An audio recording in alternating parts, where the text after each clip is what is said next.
Boat club ধরে boat club দাঁড়াও।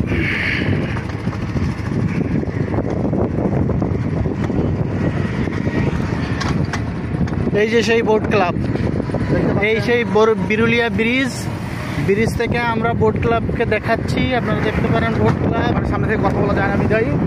এই বোট ক্লাব দেখেন, বোট ক্লাব এখানে সব আকাম কোকামের আড্ডা।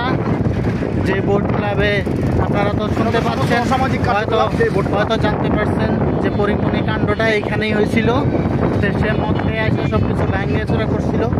তার সেই বয়ফ্রেন্ড ছিল বেনজির আহমেদ, সাবেক আইজিপি। তারা তারে শেল্টার দিত। আজকে তারা কোথায়, পরিমণি কোথায়? বোট ক্লাব তো বোট ক্লাবের জায়গায় আছে। এখন জানি না আর কোন পরিমণি তৈরি হয়, আরও কত পরিমণি আসতে পারে হয়তো।